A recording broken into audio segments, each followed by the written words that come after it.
আম্মা বা'দ। ইসলামী আন্দোলন বাংলাদেশ খুলনা জেলা ও মহানগর শাখা কর্তৃক আয়োজিত আজকের এই বিশাল গণসমাবেশের সংগ্রামী সভাপতি,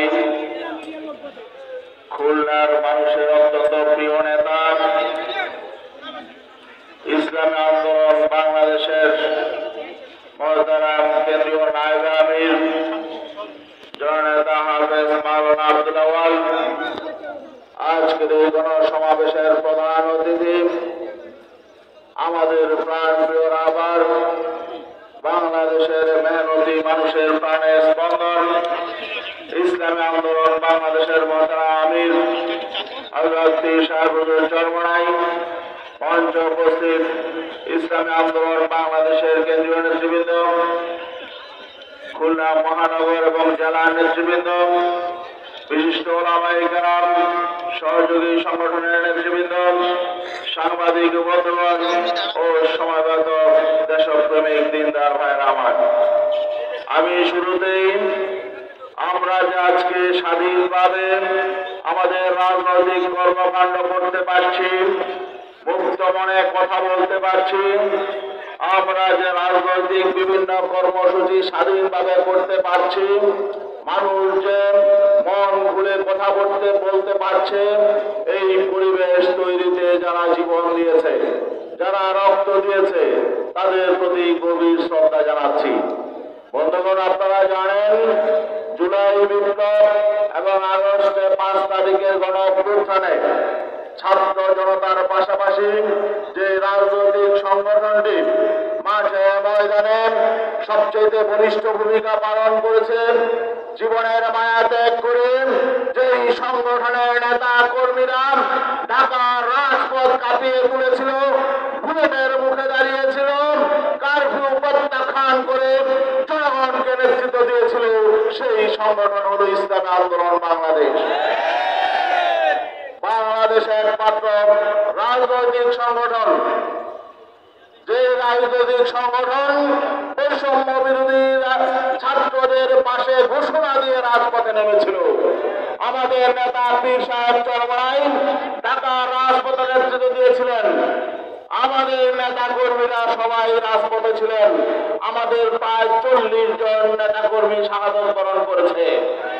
অতএব আজকে বাংলাদেশে যে পট পরিবর্তন হয়েছে, যে বিপ্লব হয়েছে, যে গণ অভ্যুত্থান হয়েছে, এই গণ অভ্যুত্থান এবং বিপ্লব এটা যাবে জনগণের প্রত্যাশা পূরণের জন্য ভূমিকা পালন করে, এই জন্য সবাইকে আমাদের তৈরি হতে হবে।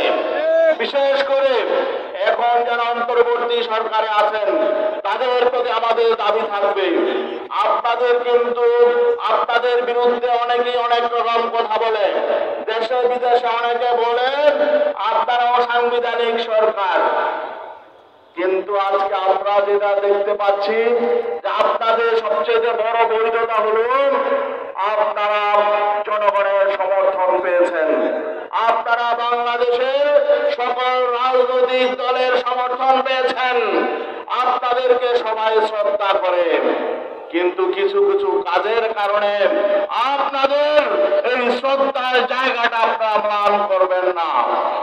আমরা দেখতে পাচ্ছি আপনারা নতুন করে কিছু উপদেষ্টা নিয়োগ দিয়েছেন, বিশেষ করে মুস্তফা সরওয়ার ফারুকীর মতো একজন বিকৃত চরিত্রের সমাজ বিধ্বংসী, একজন নাটক সিনেমা বানানোর একজন বাংলাদেশের বিকৃত চরিত্রের একজন লোককে আপনারা সংস্কৃতি মন্ত্রণালয়ের উপদেষ্টা করেছেন। কেন করেছেন? কাদেরকে খুশি করার জন্য করেছেন? আজকে দেশবাসী তা জানতে চায়। আমাদের নেতা পীর সাহেব চরমনাই গত পরশু 16 তারিখ সংবাদ সম্মেলন করে বলেছেন জনগণ এই উপদেষ্টাকে চায় না, তারপরেও দেখছি আপনারা কোনো উদ্যোগ নেন নাই।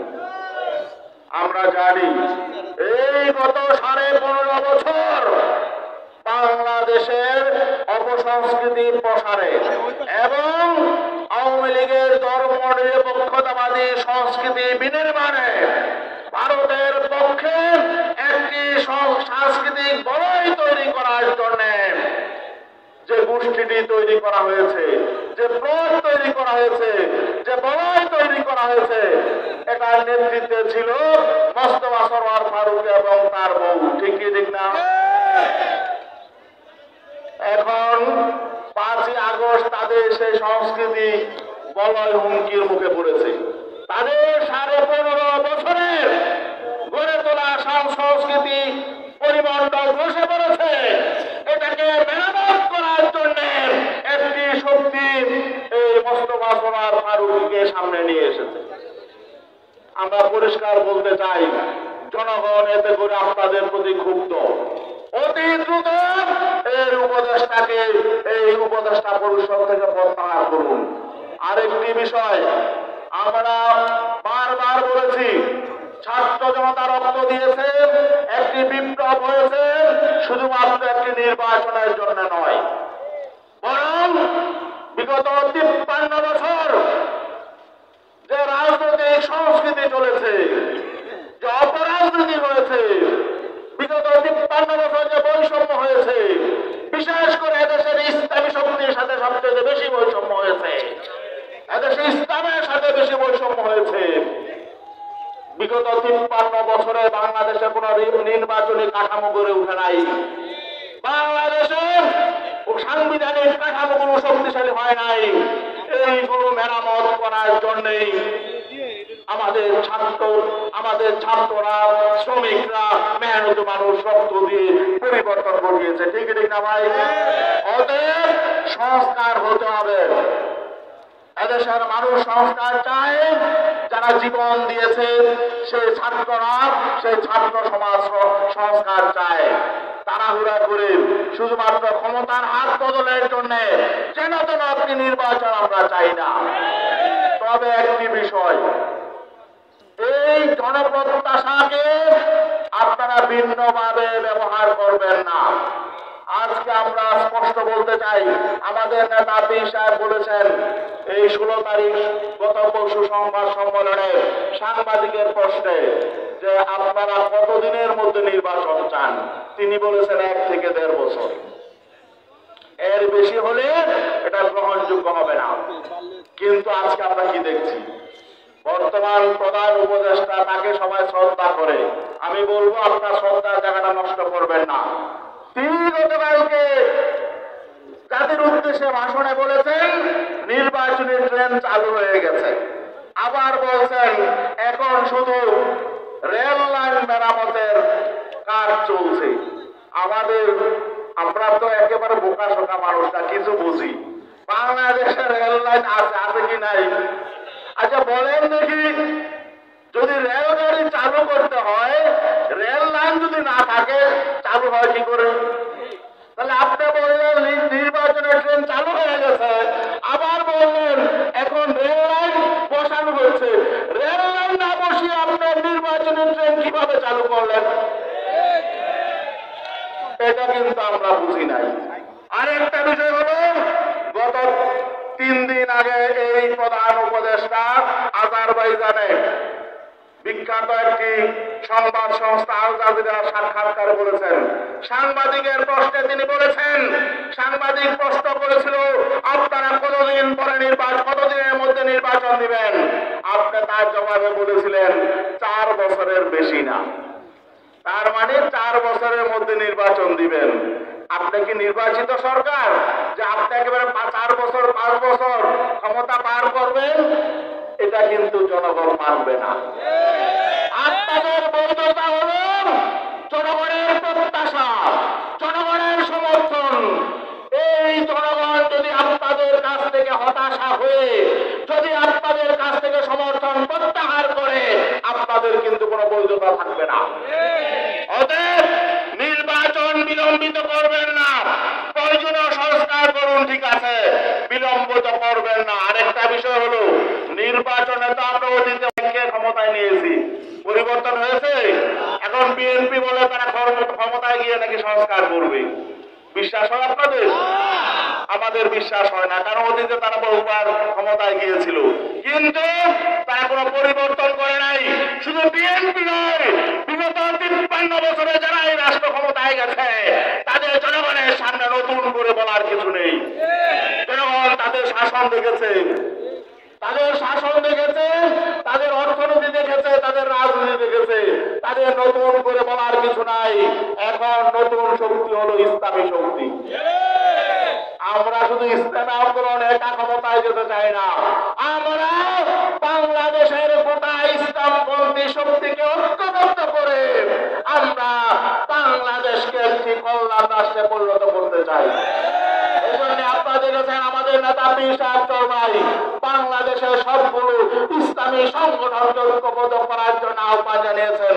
শুধু আহ্বানই জানান নাই, তিনি কার্যকর পদক্ষেপ গ্রহণ করেছেন। আমরা আশাবাদী ইনশাআল্লাহ আগামী দিনের নির্বাচনে এদেশের ইসলামপন্থী শক্তি হবে প্রধান রাজনৈতিক শক্তি। আরেকটা বিষয়, বিগত 53 বছর কেন স্থিতিশীল রাজনৈতিক পরিবেশ সৃষ্টি হয় নাই, কেন কার্যকর পার্লামেন্ট হয় নাই, কেন কার্যকর নির্বাচন হয় নাই? কারণ হলো ত্রুটি হলো নির্বাচনী ব্যবস্থায়।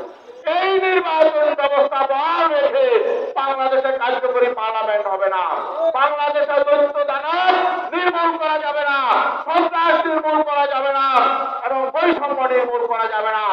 এই জন্য আমাদের নেতা পীর সাহেব চরমাই বিশ্বে অনেক দেশে, প্রায় 100-র মতো দেশে যে আধুনিক নির্বাচন ব্যবস্থা রয়েছে, সংখ্যানুপাতিক পিয়ার পদ্ধতির নির্বাচন ব্যবস্থা, সেই নির্বাচন ব্যবস্থার দাবি জানিয়েছেন। এখন অধিকাংশ রাজনৈতিক দলের দাবি হল সংখ্যানুপাতিক নির্বাচন ব্যবস্থা প্রবর্তন। এখন সুযোগ এসেছে, এই সরকারের পক্ষে এটা সম্ভব।